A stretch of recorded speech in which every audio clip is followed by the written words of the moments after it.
estudantes, tudo bem? Eu sou a Ju, professora de Biologia aqui do curso Enem Gratuito.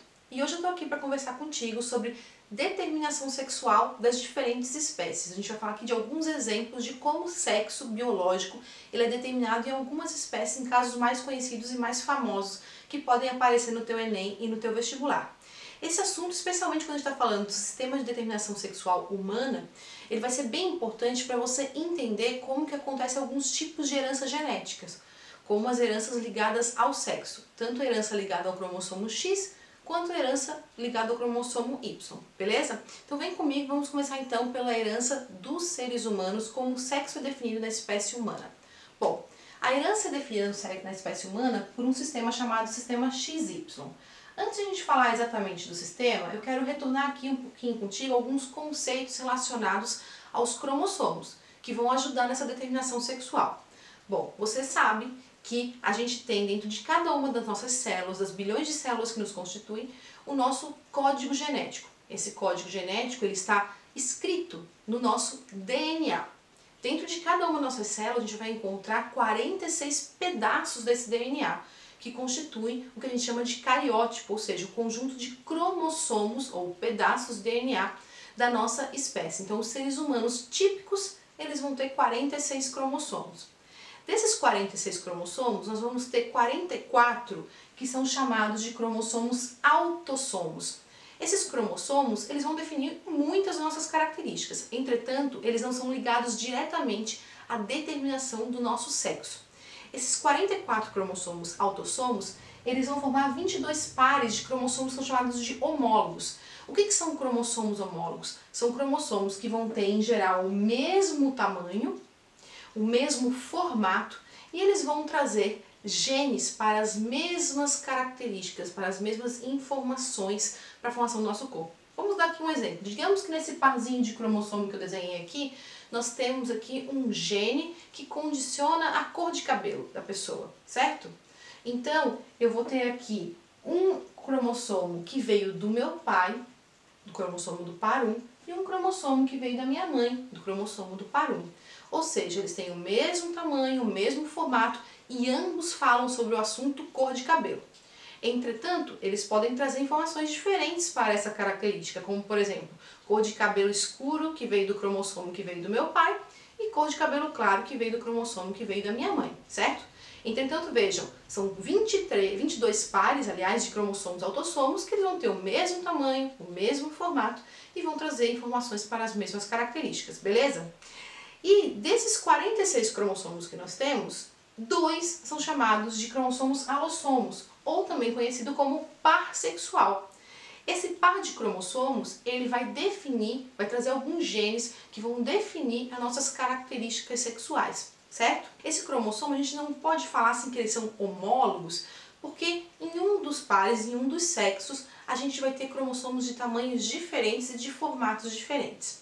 Veja, nas mulheres, elas vão ser definidas pelos cromossomos XX, ou seja, para que a gente tenha uma fêmea, uma mamífera fêmea, a gente tem que ter um indivíduo constituído por 2 cromossomos no par sexual, por 2 cromossomos X, ou seja, receber um cromossomo X da sua mãe e um cromossomo X do seu pai.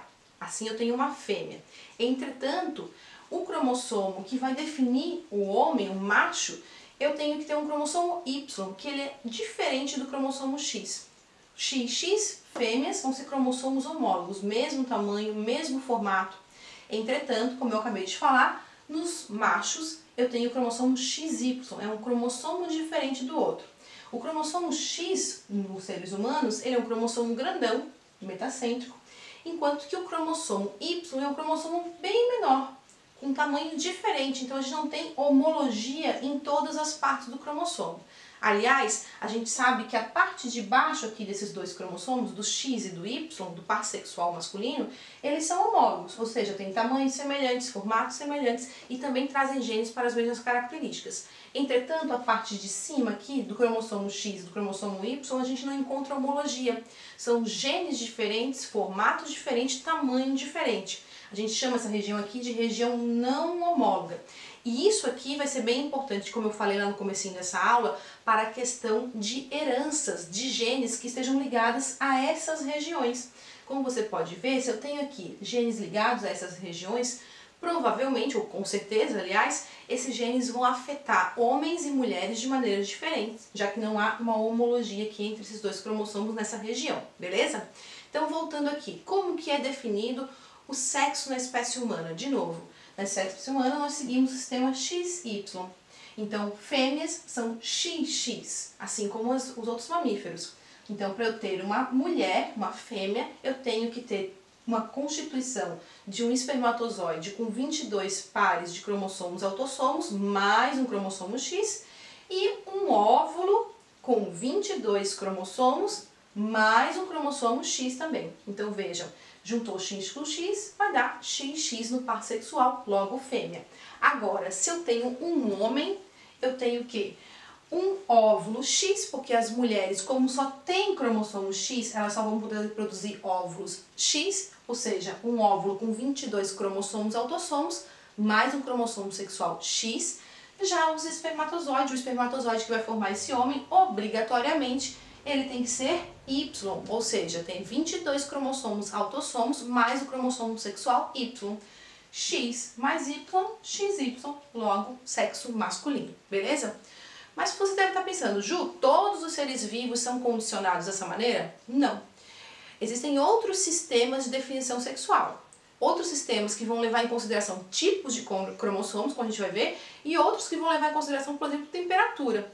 Alguns répteis, como as tartarugas, o sexo é determinado pela temperatura. Então, dependendo da temperatura, se for maior que 30 graus ou menor que 30 graus, eu vou formar machos ou fêmeas. Então, veja, não é uma determinação cromossômica, mas sim uma determinação ambiental. Bom, mas vamos voltar aqui aos exemplos cromossômicos. Outro sistema interessante é o sistema X0, que acontece, por exemplo, em alguns insetos, como os gafanhotos. O que acontece? Nesse caso, as fêmeas são determinadas por 22 cromossomos, autossomos, e mais 2 cromossomos sexuais, XX, parecido com o nosso. Entretanto, os machos, eles são X0, ou seja, para ter um macho eu tenho que ter 22 cromossomos autossomos, mais apenas um cromossomo X, não é um par, é um cromossomo isolado, beleza? Então, o macho é X0. Outro exemplo interessante é o sistema ZW, que acontece nas aves. Nas aves, a fêmea vai ter o cromossomo que não é homólogo, então vai ser ZW para formar uma fêmea. Veja, ao contrário da espécie humana, onde a fêmea é condicionada por 2 cromossomos iguais, XX. Nas aves, a fêmea tem 2 cromossomos diferentes no par sexual, ZW, enquanto que os machos são condicionados por 2 cromossomos iguais, ZZ. Um outro exemplo que eu acho belíssimo é o exemplo das abelhas. As abelhas têm um sistema que a gente chama de aplodiploide. Como que funciona esse sistema? Bom, os machos eles vão ser formados apenas pelo óvulo, ou seja, eles vão receber apenas uma carga de cromossomos, vão ser N cromossomos, haploides, enquanto que as fêmeas, todas as fêmeas, vão ser diploides. Então, para que eu forme uma fêmea, eu preciso de um óvulo fecundado, beleza? Então, se você vê um zangão, você sabe que aquele zangão, muito provavelmente, na maior parte das espécies das abelhas, vai ser formado por um cariótipo haploide, enquanto que todas as abelhas fêmeas, aliás, todas as abelhas operárias, vão ser fêmeas e elas vão ter um cariótipo diploide, beleza? Eu espero que tenhas entendido como que ocorre a determinação sexual e que se você tiver alguma dúvida, você pode deixar aqui nos comentários ou ainda ver a nossa aula escrita que está lá no nosso site, o curso Enem Gratuito. Era isso, um beijo pra ti, tchau, tchau!